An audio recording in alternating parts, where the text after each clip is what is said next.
The problem isn't that you don't want it. The problem is that you don't want it bad enough. You rather quit and give up than to push and fight. You rather quit and give up than to say, I'm gonna go ahead and go the extra mile. I mean, you already come this far. I mean, you already made it so far past the point where you thought you wasn't even going to make it in the first place.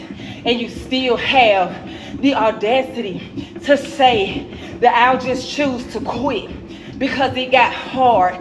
You will say, I choose to quit because it didn't happen the way you wanted to.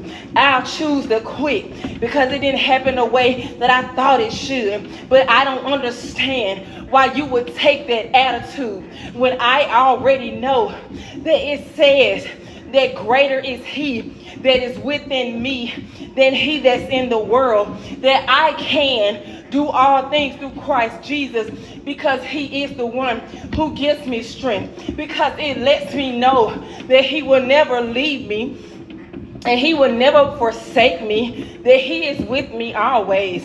It lets me know that he already put inside of me everything that I already need. The person that I was called to be, the things that I was called to do, the places I was called to go, I'm going to go anyways because it was already preordained, predestined, already set up for me. Because it lets me know that I know the plans that I have for you. Plans to prosper you, plans to give you a hope in a future. I don't have plans to fail you. I have plans to prosper you. I don't have plans to make you feel down. I have plans to make you have hope. I don't have plans to have you down and out, but I have plans to make you go forth in the exceedingly and the abundantly above all you can ask or think. So why would you quit now? Why would you give up now? Why would you lay down now? Why would you stay down now? Why won't you take the attitude of a mighty warrior and say, I will fight until the end. I will fight until the death of me, because God has a plan for me. And I'm not going to quit until I reach that goal. That I'm not going to quit until I make it to that place. That I'm not going to quit until I've done all the things that he's called me to do. That I'm not going to quit because I know that all things work together for the good of those who love God, who keeps his commandments, who serves him, who aligns with his will and his way, who aligns with his word. Why would you quit now? Why would you give up now? I didn't even want to be in the gym today. I didn't want to work out today. I didn't have to come to the gym. I could have worked out at home, but I just wanted to come to a different space and place because I've been home cleaning all day. And that's when I got through cleaning up, I was like, I'm just going to be done because I did enough today already. And then I said to myself, why would you not do the thing that you said you was going to do anyways? Why would you just settle for just finishing up on cleaning? Why not go do what you were going to do for your body, for your mind, for your sake? Why would you not go do the thing that you were going to do to help yourself? Why would you not stay disciplined and consistent with yourself? That's the problem. Some of us just settle. We just settle for the bare minimum. We just settle for less. Why do we settle? Because we don't want to put in the work. Because we don't want to do what it takes. Because we just want to do just enough. We just want to do just barely. And that's why your life is barely. That's why you live a bare minimum life. That's why you don't have the things that you want to have. I'm going to be honest with you. You don't have what you want to have, and you're not going where you want to go because you don't want to put in the work. You want to be lazy. You want somebody to hand it to you. You want somebody to give it to you. You just want it on a silver platter, and you ain't did nothing to deserve anything on a silver platter.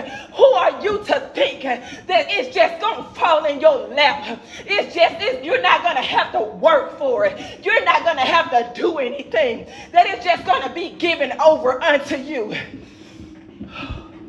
Oh, ye of little faith, that you quit on yourself because you don't feel like you have what it takes, because you feel like somebody else do it better than you, because you feel like somebody else say it better than you, because you feel like somebody else has already done it, so why do it anyways? Because ain't nobody doing it like you, ain't nobody saying it like you. The message is not even getting across the way it's getting across when it comes from you, because God set you up different, to be different, to sound different, to speak different, to move different, and you worried about what somebody else is already doing. You worried about how somebody else's business is flowing. You worried about how somebody else's relationship look. You worried about somebody else's promotion on the job. You worried about the car somebody else is driving. You worried about the house somebody else has. You worried about everything except what you need to be worried about. You want to keep up with the Joneses when you need to be keeping up with Jesus. I said you trying to keep up with the Joneses when you need to be keeping up with Jesus. What did he tell you to do? Where did he tell you to go? How did he tell you to live? Why you worried about somebody else when you need to be worried about yourself? Why you trying to sweep around somebody else's front door and you ain't even swept around your own? You worried about somebody else's mess and you ain't even tried to clean up yours. Woo! You want it, but you don't want to do what it takes to have it. You want to get it handed to you. Baby, let me tell you something. If you want it, you're going to have to work for it. If you want it, you're going to have to go through for it.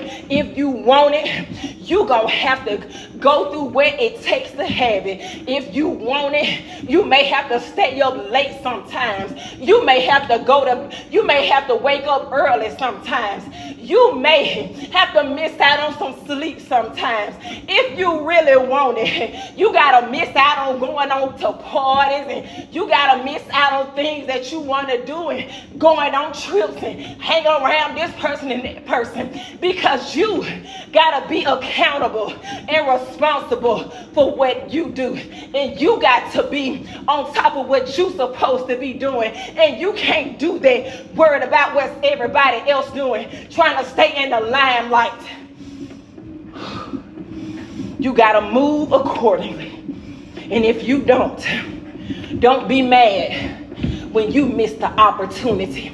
Don't be mad when you miss the mark. Don't be mad when she get it. Don't be mad when he get it, because they chose to put in the work and you sat back and waited for somebody to give you the thing that you had to work for.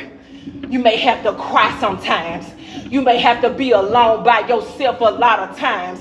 But what does it matter when you are doing the thing that you are called to do, when you are walking in purpose and in a full manifestation of all God has called you to do and be? Get yourself together. It's time out for all this mumbling, grumbling, and complaining about what you want to do, how you want to do it, when you want to do it. Just get up and do it. Quit sitting down, being lazy. Get up and do what needs to be done. Ain't nobody coming to do it for you, and ain't nobody coming to save you. You want to be saved, save yourself. I am Samantha Warwick, your purpose pusher, here to push you to your purpose. Let this message sink in, and I hope it irritated you.